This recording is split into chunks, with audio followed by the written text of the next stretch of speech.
오늘은 성령의 능력을 힘입어 살아가는 성령 강림 후 11번째 주일입니다.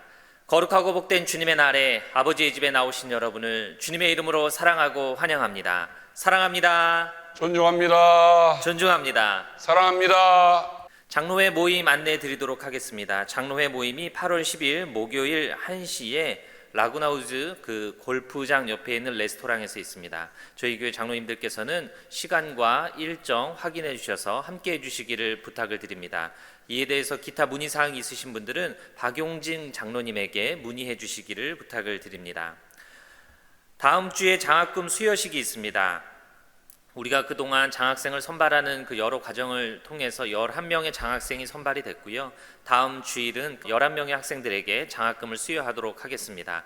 축하하는 마음으로 함께 해주시기를 부탁을 드립니다. 영상 예배를 드리시면서 준비하신 헌금은 개인 체크로 교회 사무실로 보내주시기를 부탁을 드립니다.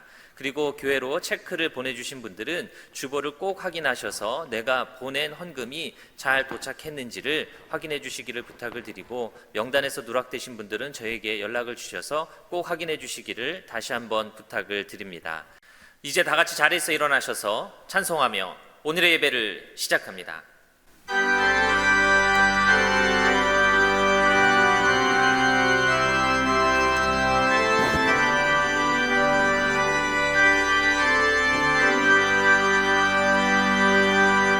그 영광 중에 계신 주 나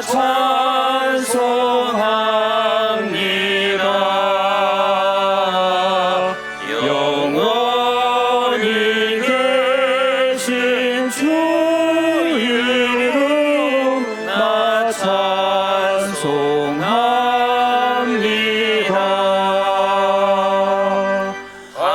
한없이 크신 능력을 나 찬송합니다. 참되고 깊은 그 언약 나 찬송합니다.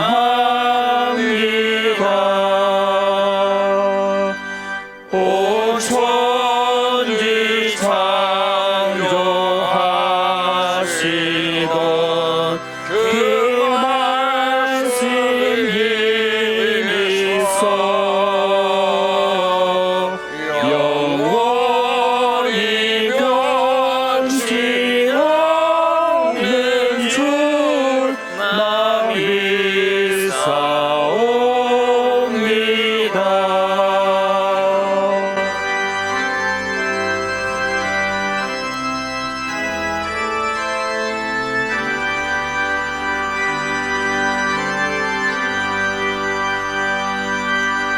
그 오류하신 주임성 날 불러주시고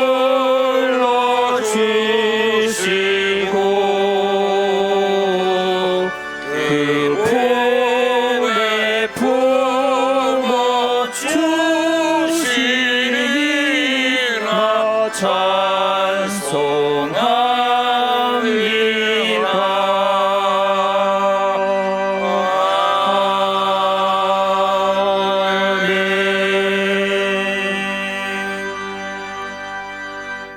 내가 주님을 늘 찬양할 것이니 주님을 찬양하는 노랫소리 내 입에서 그치지 않을 것이다.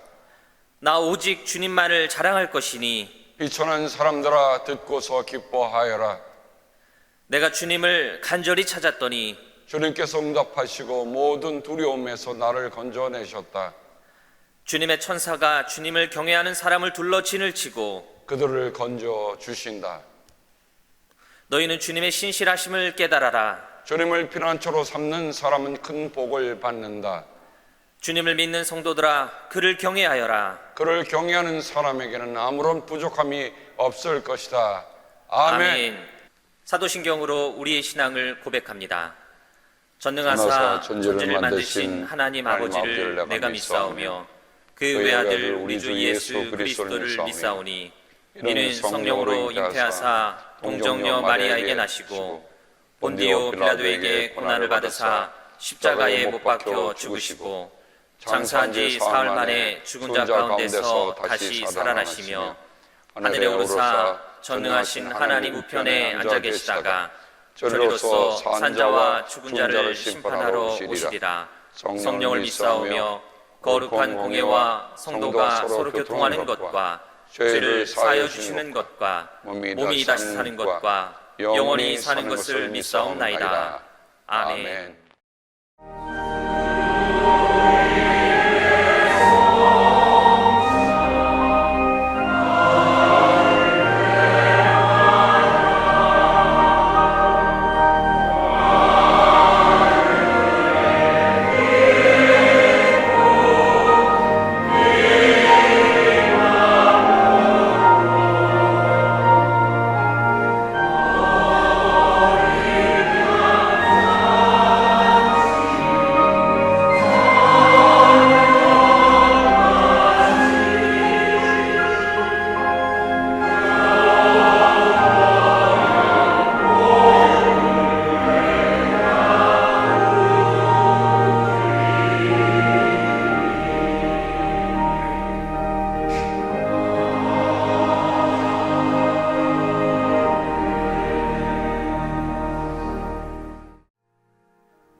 사랑과 은혜의 하나님,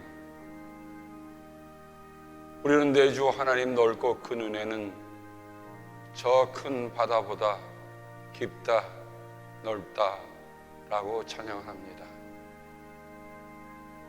우리가 하나님을 닮아가는 과정은 바로 하나님의 사랑의 깊이와 그 은혜의 넓이를 더욱더 깊이 알아가는 것입니다. 사랑해 주님, 오늘도 귀한 주일에 사랑하는 성도들이 현장에서나 또한 영상을 통해서 함께 주님을 만납니다. 전에 없었던 일들이 오늘 우리에게 있는 것, 불편하다 하지 아니하고 이것도 하나님께서 내게 주신 하나의 은혜의 선물이라 생각하는 마음으로 함께 예배에 임하는 저희들 되게 인도하신 것을 감사합니다. 주님, 우리는 이 성찬을 통하여 우리 가시고기가 되신 우리 주님을 기억합니다.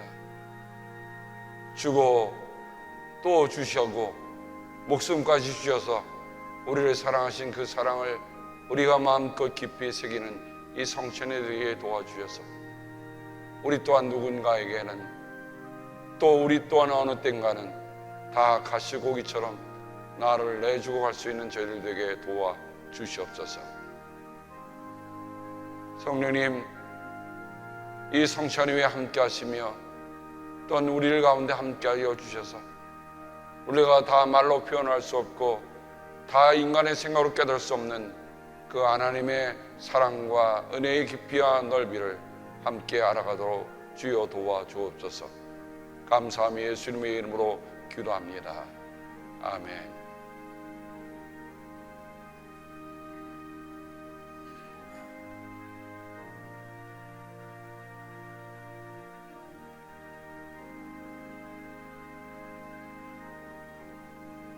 이것은 우리 주님의 몸입니다. 나는 주님을 기억합니다.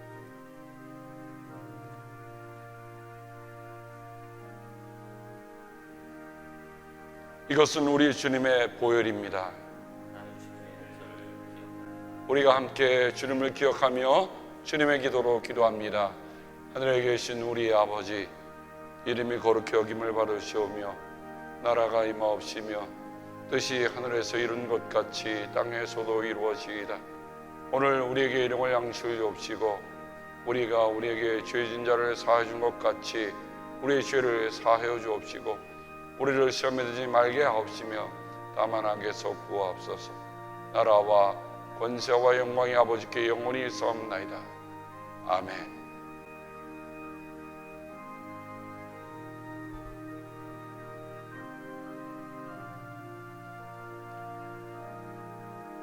그리스도의 몸입니다. 나는 주님을 기억합니다. 아멘. 나는 주님의 용서를 또한 기억합니다.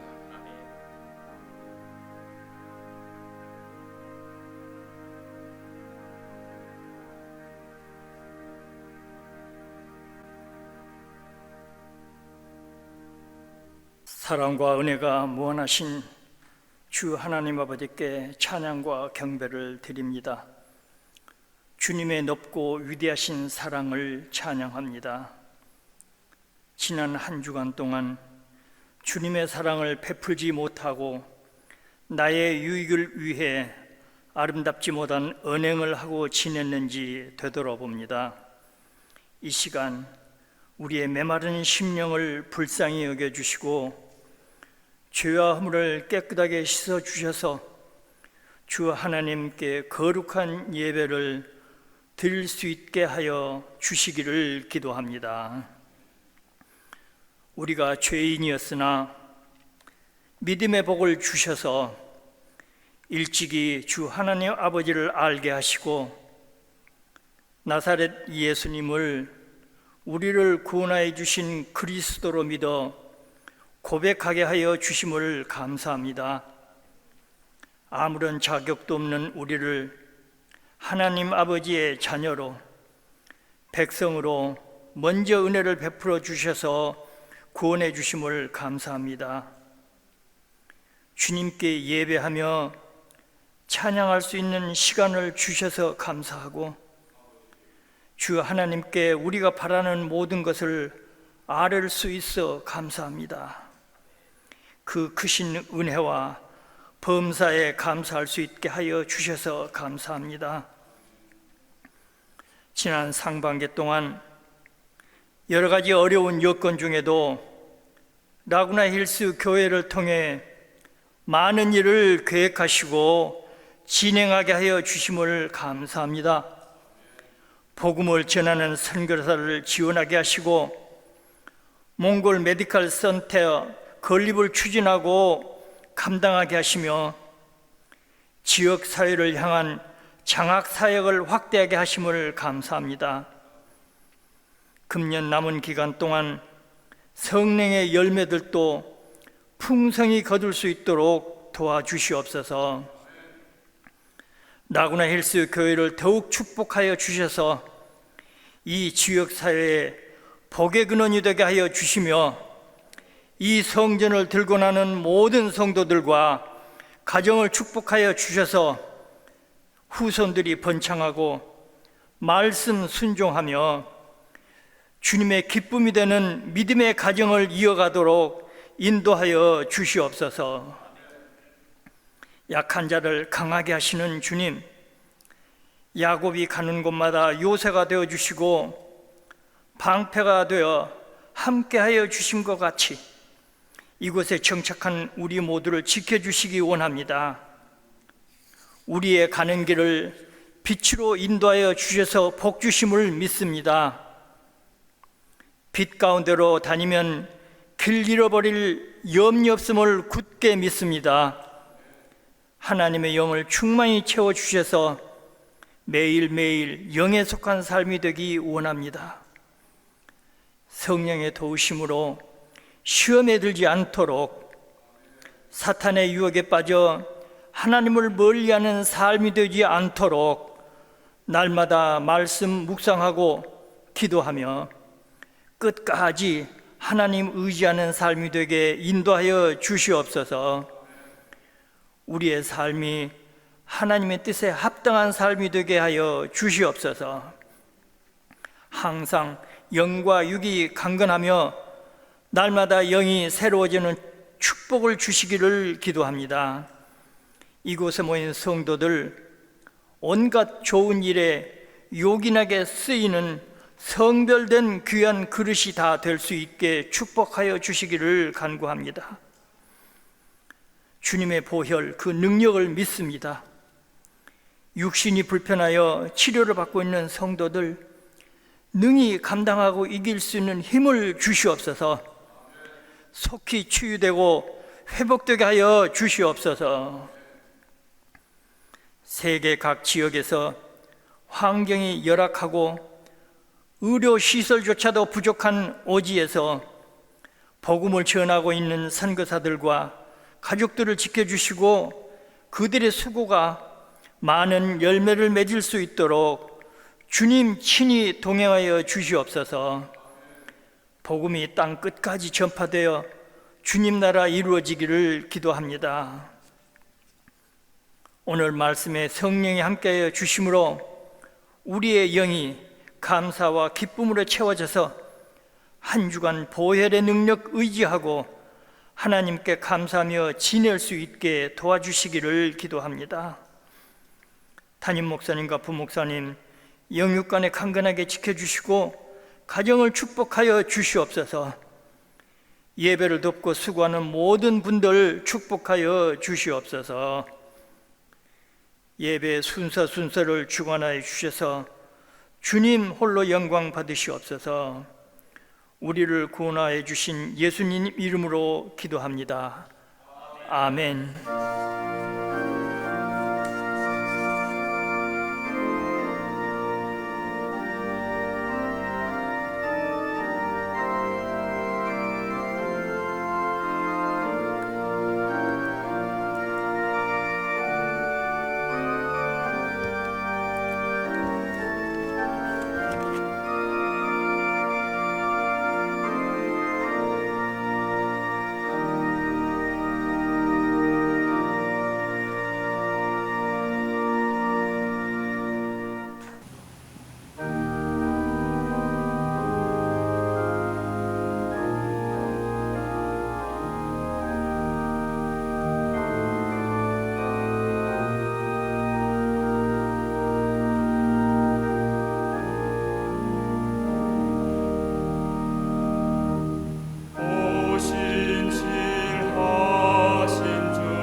오늘 우리에게 주시는 하나님의 귀한 말씀은 빌립보서 4장 5절의 말씀입니다.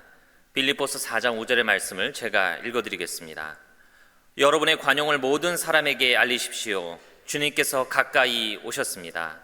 우리에게 주시는 하나님의 귀한 말씀입니다. 담임 목사님 나오셔서 팬데믹 크리스천의 톨레랑스라는 제목으로 말씀 전해주실 때에 큰 은혜의 시간 되시기를 바랍니다. 갑자기 여러분 설교 제목을 들으면서 갑자기 톨레랑스라니 라는 생각을 가지시라 생각이 됩니다.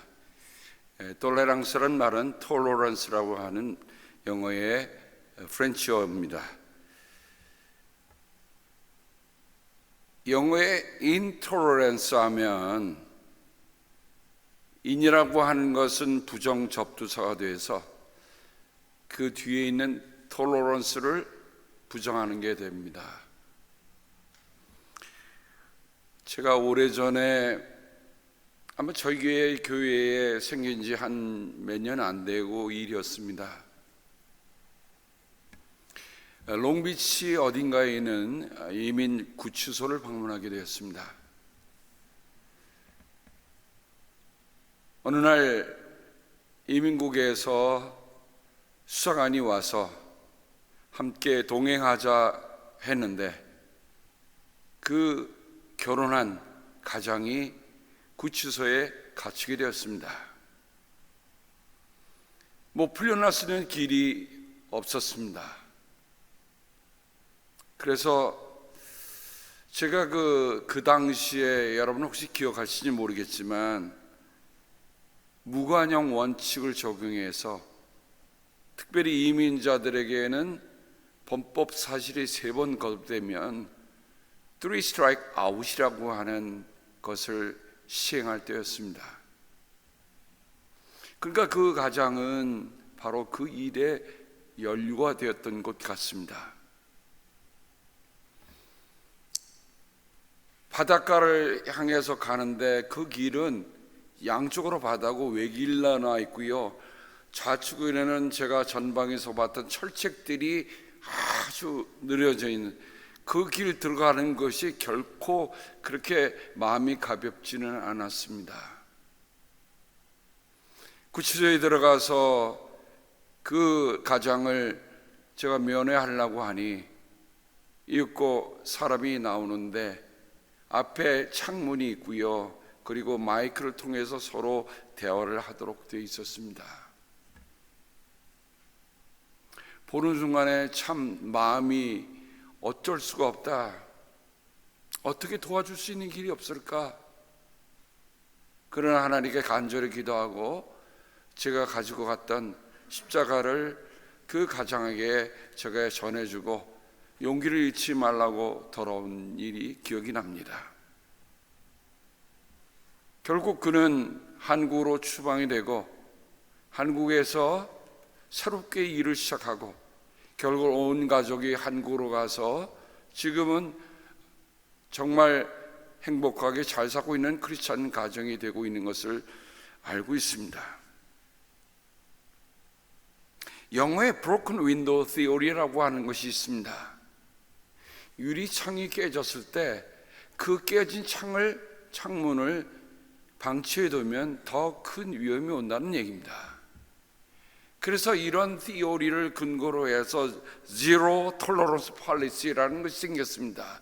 무관용 원칙을 적용해서 작은 범죄라도 작은 일이라도 험하게 다루자 하는 것이 있었습니다. 여러분에게 제가 도표 하나를 한번 보여드리겠습니다. 여러분은 Inner Pain Scale이라고 하는 것을 지금 여러분 눈앞에 보고 있습니다. 내 안에, 내 내면의 상처, 내 내면의 고통이 과연 어느 쪽을 향하고 있는가 한번 보시기 바랍니다. 해피한가? 아니면 언해피한가? 저는 이것을 가리켜 톨레랑스 스케일이라고도 얘기하고 싶습니다. 왜냐하면 내 내면의 상처라고 하는 것 때문에 사실은 톨레랑스, 다른 사람에게 관용을 베푸는 일들이 적어질 수 있다는 것입니다. 다른 말로 하면 이너 페인을 극복하면 극복할수록 우리에게 관용의 지수는, 톨레랑스의 지수는 높아갈 수 있다고 하는 겁니다. 반면에 내 내면의 상처를 치유하지 못하고 그것이 쓴뿌리가 되어서 내 내면에 암이 되면 사람은 다른 사람들을 어택하고 다른 사람들을 공격하는 일들이 비일비재한다는 얘기입니다. 지금 캘리포니아 주지사가 지금 소환되는 투표를 하게 되었습니다. 이웃 여하를 막론하고 참 투표 하나에 사람의 정말 진로가 바뀐다는 생각을 하면 그렇게 마음이 가벼울 수는 없다. 한국에는 대선을 앞두고 여러 주자들이 나와서 서로 대결을 하고 있는데요, 저는 보면서 참 가슴 아픈 게 그거예요. 같은 그룹에 속한 사람들끼리 경합이 붙어서 얘기하는데 서로 물고 뜯고 하는 일이 비일비재하다는 얘기입니다. 저는 그런 생각을 해봤어요. 그런 얘기를 듣는 백성들이, 국민들이 나중에 그중 어떤 한 사람이 대통령이 되었다고 한다면 과연 그것을 다 잊어버리고 당신은 대통령이니까 아무런 문제가 없어 라고 할까? 여하튼 요즘 돌아가는 시국을 보면 참 안타깝기가 그지가 없습니다. 사도 바울은 오늘 말씀을 통해서 여러분의 관용을 모든 사람이 알리라라고 얘기하고 있습니다. 공동번역에는 너그러운 마음이라고 얘기하고 있습니다. 오늘 관용이란 이 말을 그리고 원문에는 이렇게 적고 있습니다. 에피에이케스라고 하는 말을 쓰고 있는데요, 이것은 적절한, 또는 순한, 순수한, 인내하는, 점잖은, 공평한, 고분고분한, 온화한, 관용과 인내와 용서, 숙고하는, 염두에 두는 이런 말을 가지고 있는, 사실 어찌 보면 복잡한 말입니다. 한마디 말로 다 표현할 수 없지만 이 말 속에 정말 우리가 팬데믹을 지나면서 팬데믹을 넘어서는 크리스천이 된다고 할 때 우리는 지난 3주간에 어센틱 크리스천에 대해서 함께 나눴습니다. 컴패셔네이트 크리스천에 대해서 말씀을 나눴습니다. 그리고 희생하는 그리스도인에 대해서 얘기했고요, 오늘은 그 마지막 시간입니다. 팬데믹 크리스찬이 갖고 있는 특성의 4가지 중에 마지막이 뭐냐? 톨러런스, 톨레랑스라는 말입니다. 제가 이 톨러런스라는 말로 쓰이는 이 원문을 찾아보니까 신약성경에 몇 번 쓰고 있지 않은 단어입니다. 그 중에 감독의 자격을 얘기할 때 너그러운이란 말을 쓰고 있더라고요. 그리고 하나님의 일꾼들이 가져야 할 준비 가운데 디도에게 관용하게 하며라고 쓰고 있는 것을 보게 됩니다. 야고보는요, 이런 얘기를 하고 있습니다. 시기심과 경쟁심이 있는 곳에는 혼란과 온갖 악한 행위가 있습니다. 아마 오늘의 시대를 보여주고 있는 아주 직설적인 표현으로 써도 무리가 안 될 만한 일입니다. 결국 여러분, 투표라고 하는 건 뭡니까? 선거라고 하는 건 뭐예요? 누군가 떨어져야 되고 누군가 떨어져야, 누군가를 밟고 서야 내가 선다는 거 아닙니까? 근데 야고보는 이렇게 얘기합니다. 그러나 위에서 오는 지혜는 우선 순결하고 다음으로는 평화롭고 친절하고 온순하고 자비와 선한 열매가 풍성하고 편견과 위선이 없습니다. 베드로는 당시 계급제도 속에 있는 하인들에게 이렇게 얘기합니다. 극히 두려운 마음으로 주인에게 복종하십시오. 선량하고 너그러운 주인에게만 아니라 까다로운 주인에게도 그리하십시오. 억울하게 고난을 당하더라도 하나님을 생각하면서 괴로움을 참으면 그것은 아름다운 일입니다. 제가 왜 톨러런스라는 말을, 왜 톨레랑스라고 하는 프렌치를 택했을까? 프렌치를 공부한 이가 제게 그런 얘기를 하더라고요. 다른 나라 언어는 한 단어가 여러 가지의 복잡한 의미를 가지고 있는데 프렌치어는 한 단어에 한 의미만 지니고 있다는 얘기를 제가 들은 적이 있습니다. 그러니까 프렌치가 말하는 톨레랑스라는 말은 라틴어 톨로레라고 하는 참다 견디다는 말에서 오는데, 톨레랑스라는 말을 프렌치 사전에 보면 다른 사람이 생각하고 행동하는 방식의 자유, 다른 사람의 정치적 종교적 의견의 자유에 대한 존중이라고 표현하고 있습니다.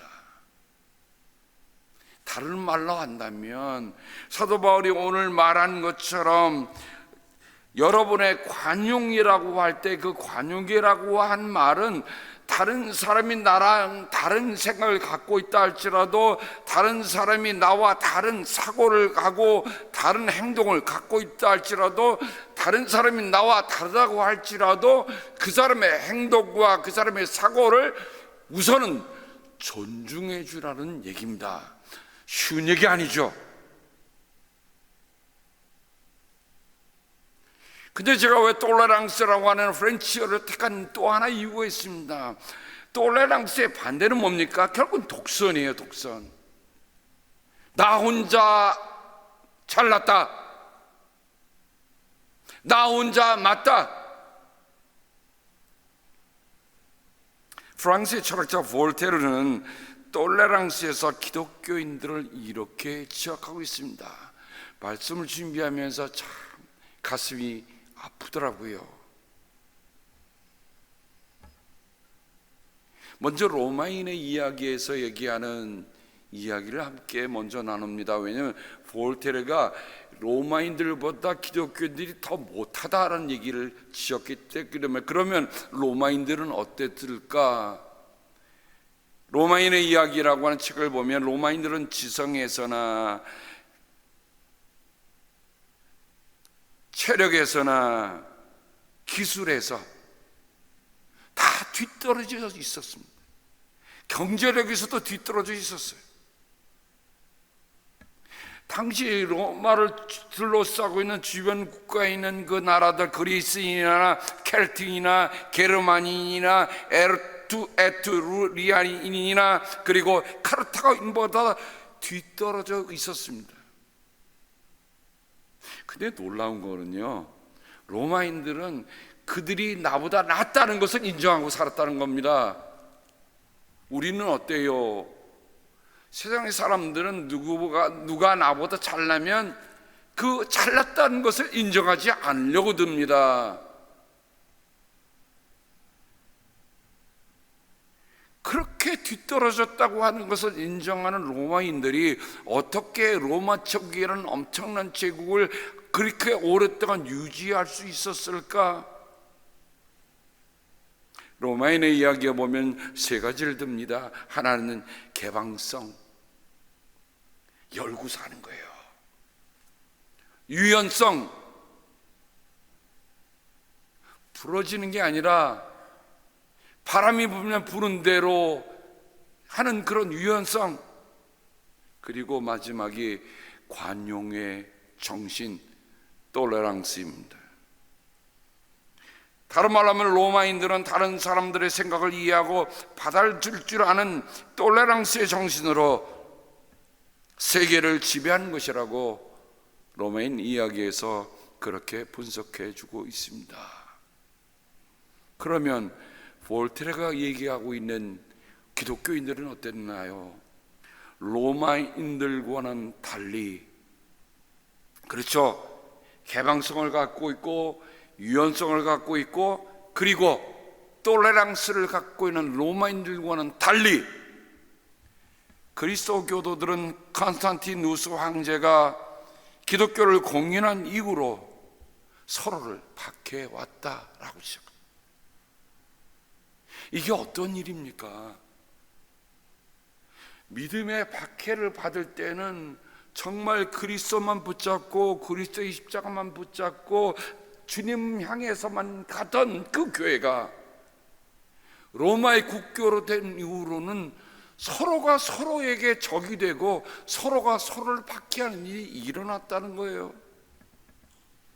종교로 인한 전쟁들, 거의 언제나 피로 물들었던 40번의 교회 분열, 신앙의 차이로 촉발된 풀 수 없는 증오, 그리고 그릇된 종교적 열광이 낳은 모든 불행들을 볼테르는 지적하고 있습니다. 그러니까 교회사를 보면 아름답고 신앙을 지키기 위해서 순교했던 그 아름다운 이야기도 있지만 반면에는 정말 같이 믿음을 갖는다는 사람들끼리의 대결, 특별히 어떤 대결이 있었습니까? 구교가 신교를 무참하게 학살하는 일도 있었습니다. 종교적인 불관용은 이처럼 참혹한 결과를 낳았지만 이것은 하나님의 법이 아닙니다. 볼테르는 이렇게 얘기합니다. 제가 이 문장에 강조를 했어요.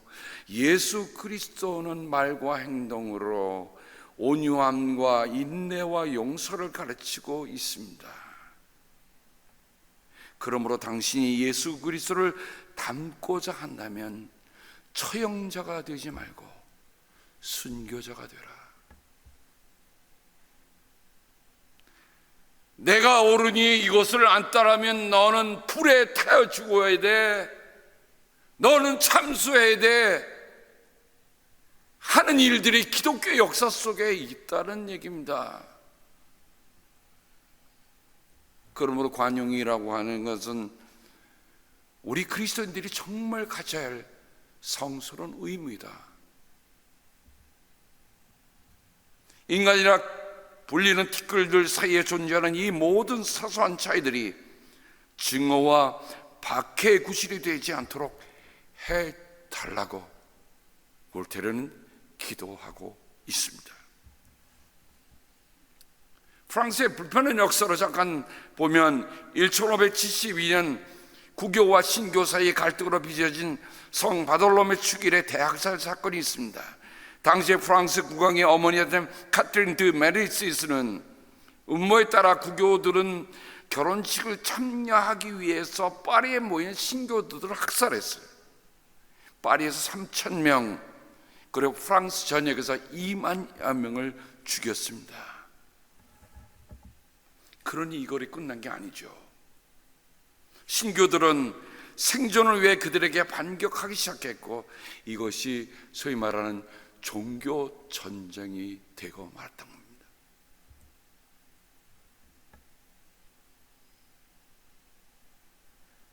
또한 종교 재판이라는 것을 우리는 기억합니다. 중세 13세기부터 로만 캐톨릭 교회들이 종교 재판이라는 합법적인 제도를 통해 이단과 이교도에 대한 처형과 박해를 가함으로써 자신들이 믿는 진리를 세우고 비진리를 제거하기 시작했습니다. 마틴 루터가 종교개혁 이후에서야 비로소 톨레랑스, 믿는 사람들의 관용이 뭔가라는 것들을 그때서 논의하기 시작했습니다. 그러니 톨레랑스라는 말이 언제부터요? 15세기 이후부터 교회 안에서 깊이 숙고되기 시작했다고 하는 것입니다. 저는 팬데믹 크리스천의 마지막 번째 이 톨레랑스를 들으면서 성경에 나타난 톨레랑스가 어떤 게 있을까? 우리가 너무도 잘 아는 이야기지만 잘하는 것을 너무 익숙하기 때문에 미숙하게 넘어가는 일들이 참 많습니다. 그 첫 번째 예가 아브라함의 얘기입니다. 아브라함이 보여준 톨레랑스.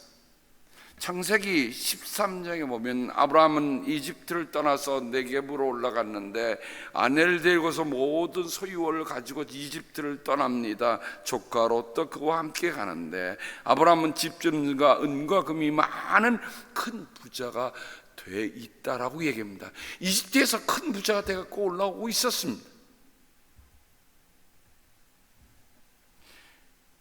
가난한 사람들끼리 사는 삶하고 부자들끼리 사는 삶하고의 차이를 보면, 가난한 사람들은 서로 나눠주고 서로 아끼고 하는 일들이 많지만 오히려 부자들 가운데 정말 사람답지 않은 모습들이 보일 때가 왕왕 있습니다.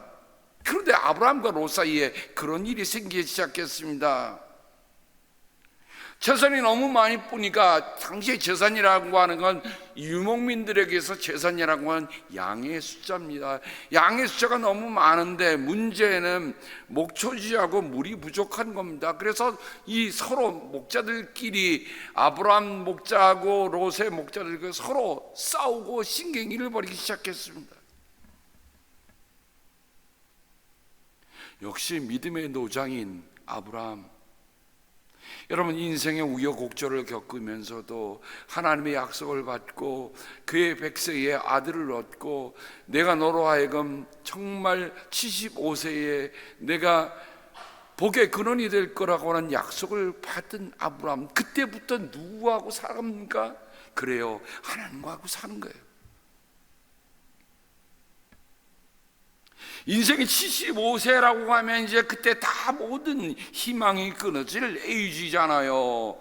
그런데 아브라함은 하나님의 부르심을 듣고 그때부터 새로운 인생을 살아가는 겁니다. 어떻게 해요? 하나님과 함께. 하나님과 함께하는 삶에 어떤 특징이 있는가? 바로 오늘 말씀에 있습니다. 아브라함이 롯에게 얘기합니다. 우리 둘이는 핏줄인데 우리 서로 다투는 것은 덕이 되지 않는다.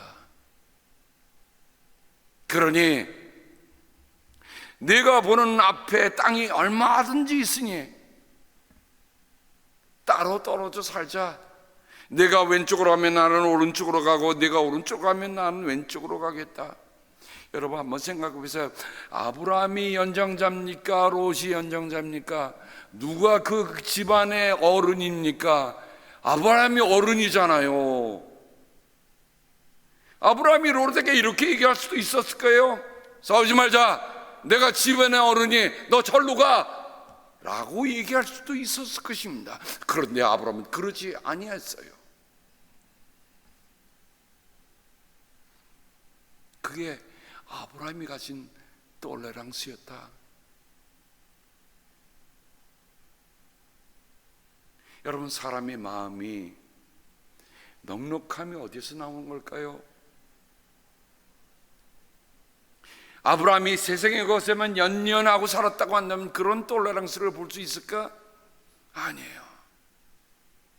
아브라함의 마음속에는 내게 가업을 이어줄 줄 이삭을 주신 그 하나님, 그 능력의 하나님, 여호와 이레의 하나님, 나는 그 여호와 이레의 하나님을 봤기 때문에 나는 눈에 보이는 것으로만 살지 않겠다 하며 살았던 것이 아브라함입니다. 그러니 하나님을 품는 마음속에서 나온 그 톨레랑스가 아브라함에 있었다. 이토록 창세기 12장부터 시작된 아브라함의 얘기는 어찌 보면 아브라함, 이삭, 야곱 얘기로 이어집니다. 그 얘기는 어떤 의미에서 보면 정말 흥미진진한 인간사일 수 있습니다. 그런데 만약에 창세기가 아브라함, 이삭, 야곱으로 끝났다고 생각해 봅시다. 여러분, 야곱은 어떤 사람입니까? 어떻게 하든지, 무슨 수단과 방법을 가리지 않든지 성공을 지향하는 인생이었습니다. 그런데 그 하나님을 만나고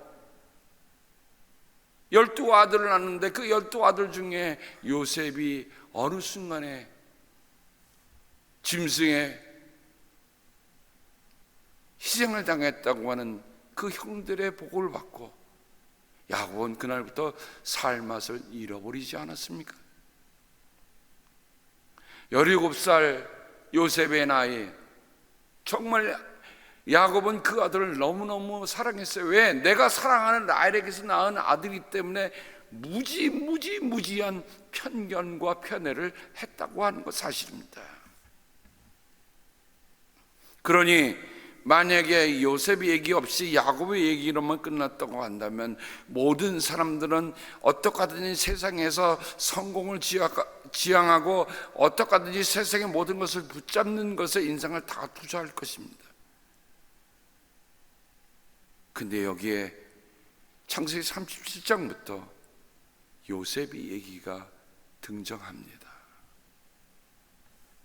달리 말하면 창세기에서 요셉의 얘기를 빼놓으면 우리는 하나님께서 어떻게 그 이 인간의 역사를 이끌어 가시는가 하는 것을 우리는 막막해야 할 뿐이에요.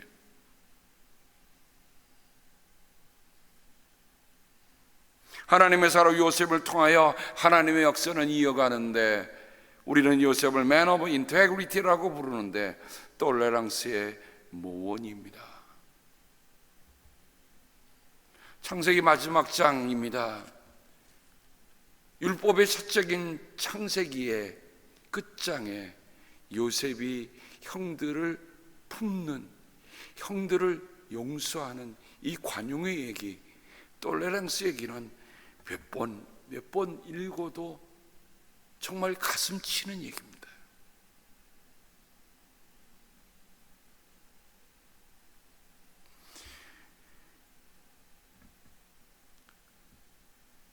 아버지의 유언을 가지고 형들은 요셉에게 옵니다. 아버지가 그런 유언을 남겼을까? 안 남겼을까? 그거 한번 퀘스천 마크를 가질 수밖에 없어요. 왜냐하면 형들이 아버지를 깜짝같이 속이잖아요. 요셉을 팔아먹고도 깜짝같이 속인 형들 아닙니까? 너희 형들이 너희에게 몹쓸 일을 저질렀지만 이제 이 아버지는 내가 형들의 허물과 죄를 용서하여 주기를 바란다 하는 진짜 유언일까요? 아니면 형들이 만들어낸 유언일까요? 형들이 얼마나 다급하면 형에게 다시금 그 아버지의 사랑을 끌고 동생에게 부탁을 하는 얘기, 참 기가 막힌 얘기 아닙니까? 요셉은 이 말을 전해 듣고서 울었다라고 얘기하고 있습니다.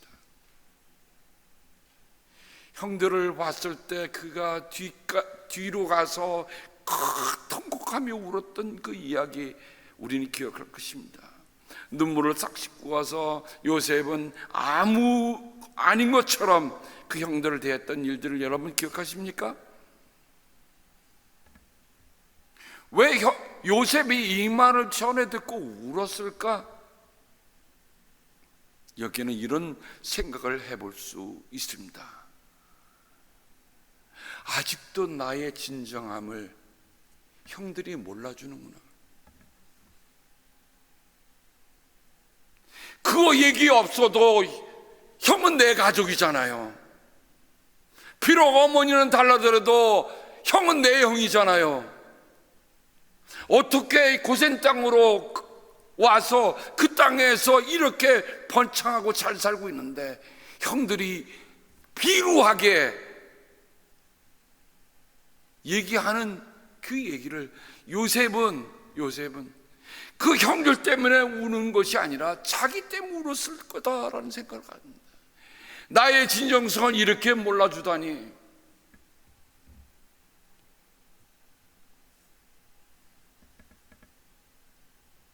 요셉의 얘기, 내가 하나님을 대신하기라도 하겠습니까? 두려워하지 말라. 형님들은 나를 해치려고 하셨지만 하나님은 오히려 그것을 선하게 바꾸셔서 오늘같이 수많은 사람의 생명을 구원하셨습니다.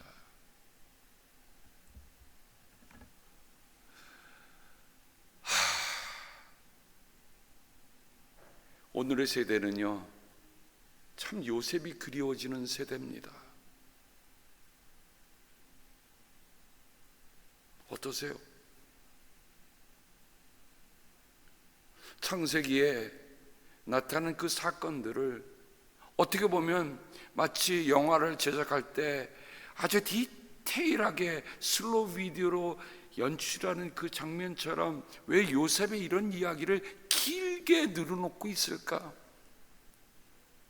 제가 조목조목 다 읽지 않아도 여러분이 다시 한번 읽어보면요, 거기 속에서 오는 사람의 진정성이라는 게 이렇게 받아들이기 어려운 것이고, 톨레랑스라고 하는 것 자체도 그렇게 쉬운 일은 아니구나. 그러나 요셉의 이야기 속에서 우리가 찾아볼 수 있는 가장 중요한 것은, 요셉은 자기의 지혜나 자기가 갖고 있는 권위나 자기가 가지고 있는 힘으로 형들을 용서하지 않았다는 겁니다. 어떻게요? 하나님의 이름으로. 그 안에 뭐가 계셨어요? 내가 17살에 팔려와서 우여곡절 끝에 총리 대신했고 지금 가족들을 다 도왔지만 그 모든 역사를 보면서 하나님께서 섬세하게 내가 토굴 속에 있든지 내가 옥중에 있든지 내가 원망스러운 일든지 그 일수 속에서 저는 요셉의 이야기를 보면서 한 번도 한탄하고 한 번도 한스러운 얘기를 읽을 수가 없었습니다. 그래서 톨레랑스라는 말 자체가 인내라는 말이 있는 거예요. 기다린 거예요. 하나님이 하실 거리라고 하는 것을 기다린 그 톨레랑스, 이게 세상이 말하는 톨레랑스하고 하나님의 톨레랑스, 하나님의 사람들이 갖고 있는 톨레랑스하고 다르다는 겁니다. 구약의 인물 하나 더 우리가 보겠습니다. 다윗의 톨레랑스. 사무엘기 상 24장에 보면 블레셋과 싸우고 돌아온 사울이 다윗이 엔게디 광야에 있다는 소식을 듣고 온 이스라엘에서 3,000명을 뽑아 거느리고 다윗과 그의 부하들을 찾으러 들염소 바위 쪽으로 갔다. 여러분 한번 이 대목을 다시 한번 들여다보세요. 어느 때입니까? 지금 큰 싸움하고 돌아온 길이면 휴식 갖고 쉬고 재충전하고 다음 일을 준비해야 될 일 아닙니까? 다윗 이 정보가 들어오니까 그 사울은 그냥 참을 수가 없는 거예요. 속에서 끌어올라서 온 이스라엘에서 3,000명 뽑았다고 그랬어요. 그리고 어떻게 해요? 자기가 그 부하들을 이끌고 다윗을 잡으러, 다윗을 처형하러 가는 겁니다. 분기가 탱천이라는 말이죠. 사울에는 눈에 보이는 게 없어. 이미 마음의 평정심은 어디로 간 데 없고 한때 자기를 사위로 삼았던 그 다윗을 죽이려고 합니다. 시기와 분노, 경쟁심,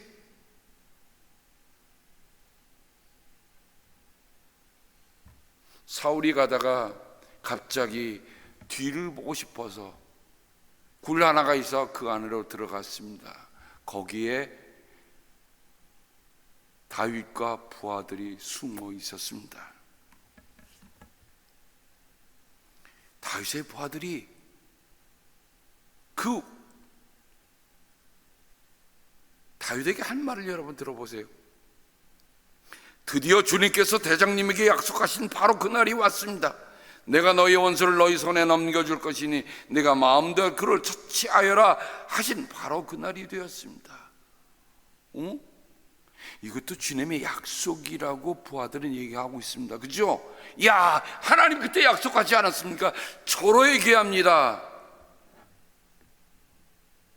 그래서 다윗은 일어나서 사울의 겉옷자락을 몰래 잘랐습니다. 여러분, 다윗이 얼마나 날랜 용사였는가? 여러분, 굴 속에서 조금만 움직이다 부스럭 소리가 날 텐데 아무런 흔적 없이 가서 옷자락을 잘라 갖고 왔습니다. 사울은 글쎄 뒤를 보느라고 힘쓰느라고 뭘 알아들었을까요?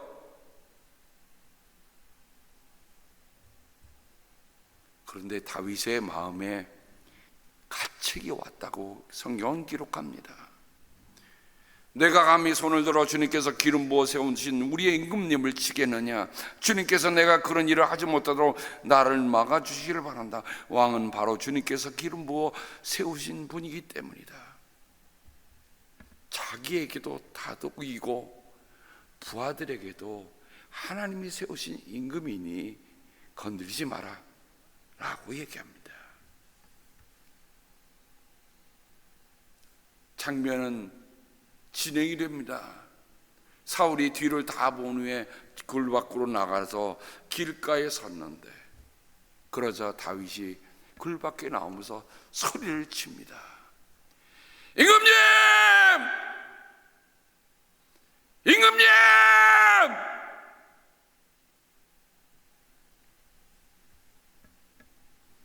사람이 말도 중요하지만 태도를 보면 그 사람을 알 수 있습니다.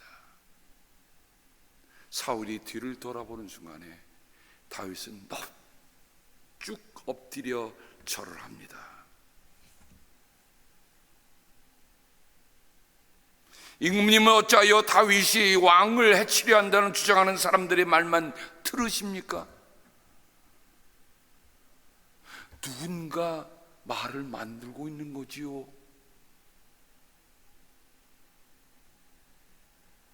그 소리에 귀가 얇아진 사울 아닙니까?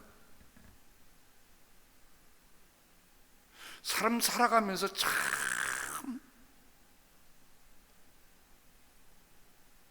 저는 두 개가 다 불편합니다. 하나는 수근거리는 얘기를 만드는 사람도 불편하고요, 수근거리는 소리를 듣는 사람도 불편하고요.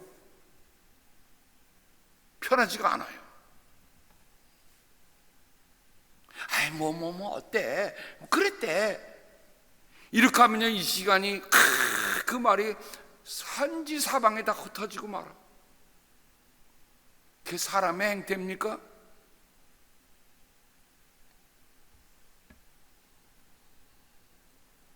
다윗은 뭐라고 합니까? 옷자락 뺀 하나만도 내가 할 수 없이 옷자락을 뺐는데, 그 말은 뭡니까? 내가 단칼에 당신을 칠 수 있었습니다. 하지만 나는 임금님을 그렇게 할 수 없었어요. 나는 임금님을 아끼는 사람입니다. 그러니까 그런 소문에 마음 흔들리지 마세요.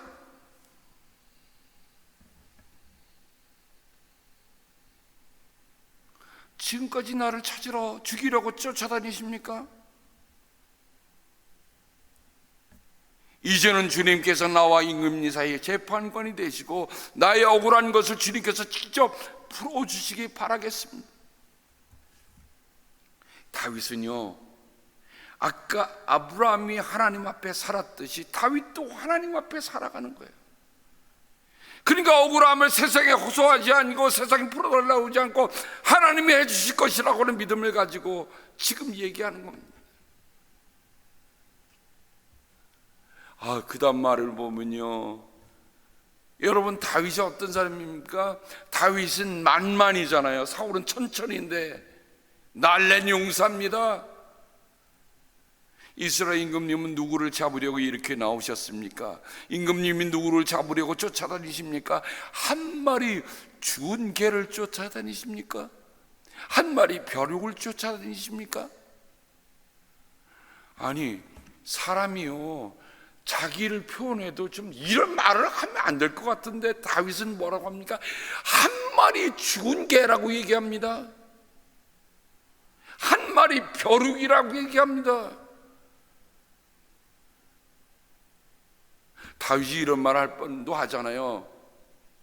사울 임금님, 내가 젊었을 때 물맷돌로 골리앗을 쳐 죽여서 목을 가져온 용사한 줄을 잊어먹으셨습니까? 이렇게 얘기해도 되잖아요.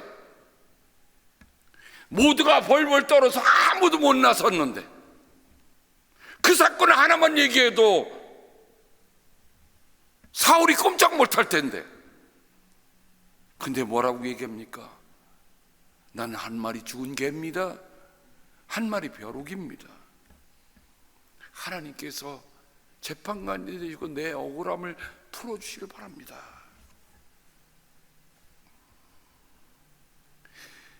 사울의 응답은 제가 넘어가겠습니다. 왜?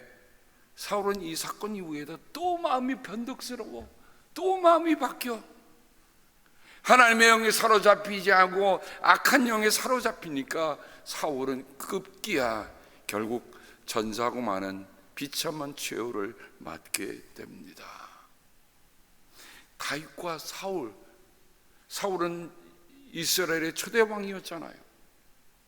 정말 하나님이 보시기에 쓸만한 사람이었는데 왜 이렇게 갔습니까?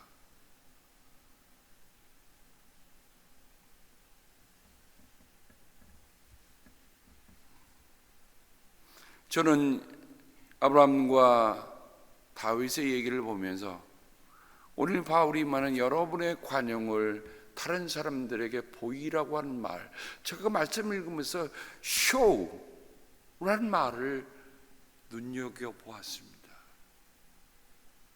마음에 담고 있는 관용이 아닙니다. 드러내는 관용. 생각만 가지고 살아가는 게 아니에요. 그리스도인은 생각만 가지고 살면 안 돼. 쇼.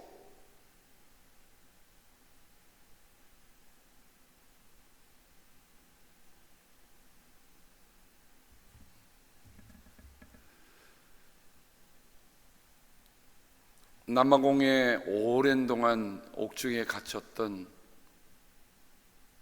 넬슨 만델라를 우리는 기억합니다. 남아공에는 그들이 내려오고 있는 한 부족의 우분투란 말이 있습니다. 우분투란 말을 너무 많은 사람들이 써서 사실 오늘 안 쓰려다가 그 말 뜻은 당신이 있기에 내가 있다는 말입니다. 이 넬슨 만델라는 옥중에서 풀려나오면서 이런 고백을 했습니다. 오랜 동안 정말 독재 밑에서 억울하게 감옥에 갇혔던 내가 감옥문을 뒤로 하고 자유를 향해 걸어갈 때 내가 가지고 있는 내 안의 모든 억울함과 분노와 미움에서 떠나지 않는다면 나는 여전히 감옥에 있게 되는 것을 알았습니다.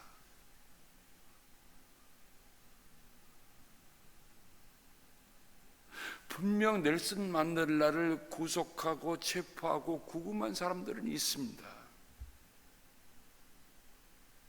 근데 진정한 자유가 뭘까? 진정으로 내가 옥중에서 해방되는 게 뭘까? 넬슨 만델라 오늘 풀어준다 이렇게 풀리는 게 아니더라고요. 내가 감옥문을 나갈 때 내가 가졌던 모든 억울한 분노, 미움 이거에서 떠나지 않냐면 나는 여전히 감옥에 있다.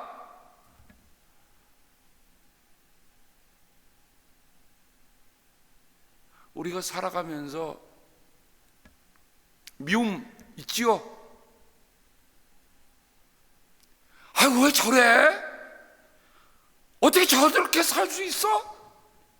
왜 저런 태도를 보이지? 하는 미움이 우리들에게 있습니다. 억울함? 말도 안 되는 말로 억울하게 쓰는 경우도 있습니다. 그러니까 분노가 생기잖아요.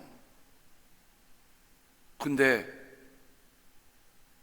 내가 정말 해방되는 거는 내 안에 있는 모든 억울함과 모든 분노와 모든 미움에서 내가 바깥으로 나가지 않으면 감옥 바깥도 여전히 감옥이란 말입니다.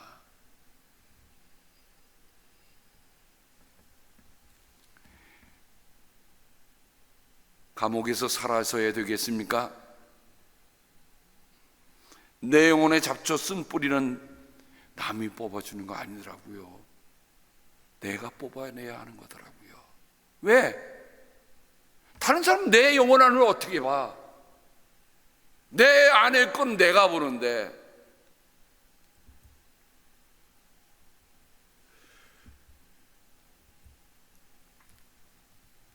바울이 오늘 빌립보 성도들에게 여러분의 관용을 모든 사람에게 쇼하라라고 얘기하고 있는데, 그럼 바울이 말한 톨레랑스를 어떻게 이해할 수 있을까?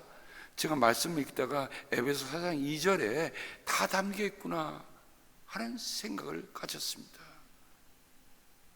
겸손함과 온유함으로 깍듯이 대하십시오. 여러분, 누군가를 대할 때, 누군가를 존중할 때는요, 겸손함, 온유함. 나는 한 마리 갭니다. 나는 한 마리 벼룩입니다. 아니, 용사가 그런 얘기하는 게 쉽겠어요? 근데 다윗은 하나님 앞에 살아갔기 때문에 그 고백을 하고 있습니다. 톨레랑스 말 자체에 인내가 담겨 있다고 얘기하고 있습니다. 오래 참음으로써 사랑으로 서로 용납하십시오. 이게 사도 바울이 말하는 톨레랑스 정신입니다. 겸손하지 않고 온유하지 않고 오래 참지 않고 사랑하지 않고는 우리가 톨레랑스를 쇼할 수 있는 법이 없습니다. 말씀을 맺으면서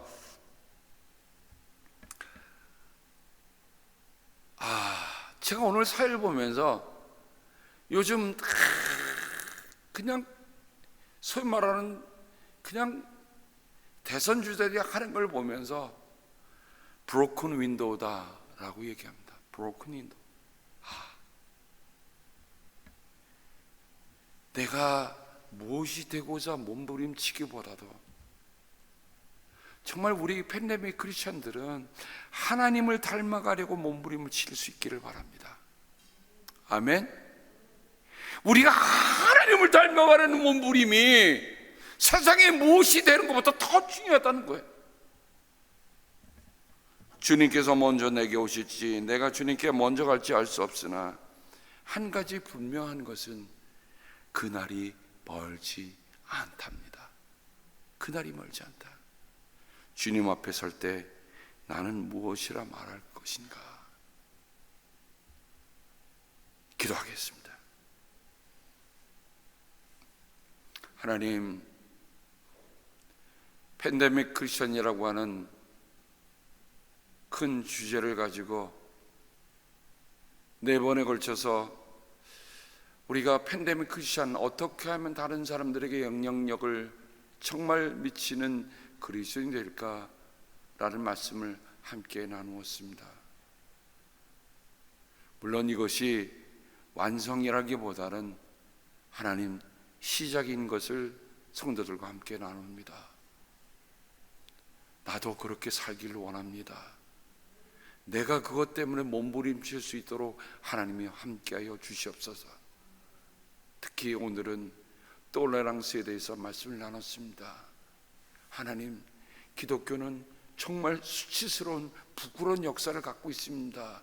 같이 믿는 사람끼리 서로 죽이고 서로 해야 하는 일들을 갖고 있는 정말 그러니 이제는 예수님의 정신, 예수님의 마음, 예수님의 생각으로 돌아가도록 함께하여 주셔서 우리가 예수님을 닮지 못했기 때문에 몸부림치는 일들이 우리 안에 있도록 하나님 함께하여 주시고, 바라는 것은 이 팬데믹 기간 동안에 정말 팬데믹 크리스찬으로 그리스도의 톨레랑스를 전하고 삶으로 사는, 보여주는 우리들에게 도와주시옵소서. 예수님의 이름으로 감사하며 기도합니다.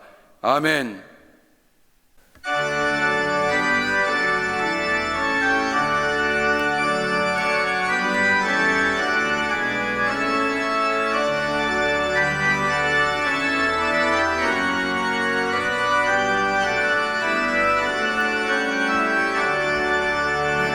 주 같이 되기를 내가 항상 원하니 온유하고 겸손한 주의 마음 주소서. 세상에서 우리가 나그네로 있을 때 주의 형상 닮아서 살아가게 하소서. 비록 작은 새라도 돌보시는 나의 주 나와 함께 계시오. 나를 지켜주소서. 마음이 깨끗하기를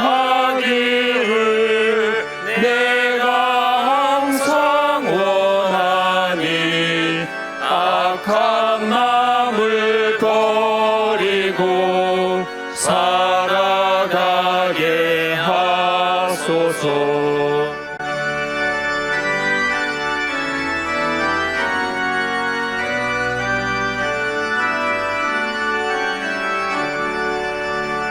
주와 같이 되기를 내가 항상 원하니 주님 뜻을 따라서 살아가게 하소서. 주 은혜로 거듭나 말씀 위에 굳게 서 영원 무궁하도록 주와 함께 살리라. 아멘. 하나님 아버지, 감사합니다. 온유함과 겸손함, 인내와 사랑으로 정말 서로 용납하고 그리스도의 톨레랑스를 삶으로 실천하는 우리 성도들이 있어서 감사를 드립니다.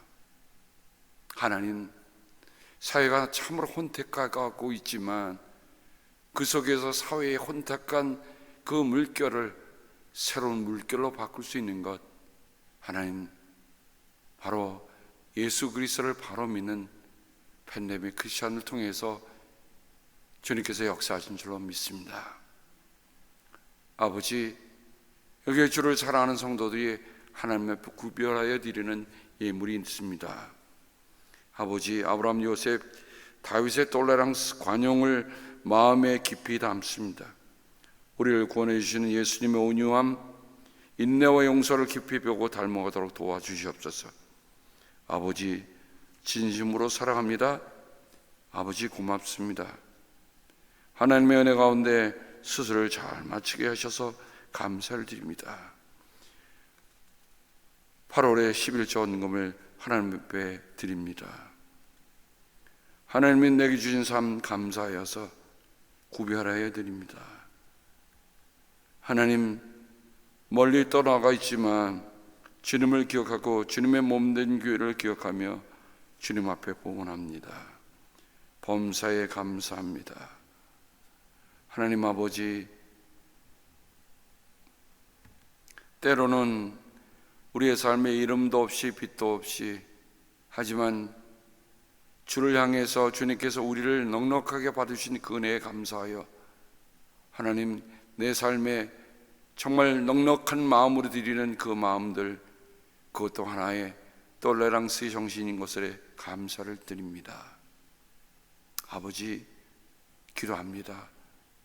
우리 라구나 힐즈 교회를 통하여 하나님, 이런 톨레랑스의 정신이 넘치고 흘러서 이웃을 포용하고 이웃을 그리스도에게로 인도하고 죄대에 다친 상처와 갈등과 그리고 반목들을 서로 화해시키는 우리 모두가 다 평화의 도구가 되게 인도하여 주시옵소서.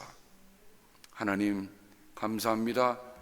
오늘 드리는 우리의 헌금과 우리의 예물과 우리의 마음, 우리의 삶이 하나님 보시기에 늘 합당하도록 함께하여 주시옵소서. 주님께서 복을 주시고 지켜주시며 주님께서 밝은 얼굴로 대해주시며 은혜를 베풀어 주시고 주님께서 고이 보셔서 평화 주시기를 성부와 성자와 성령의 이름 받들어 간절히 축복하며 기도합니다. 아멘.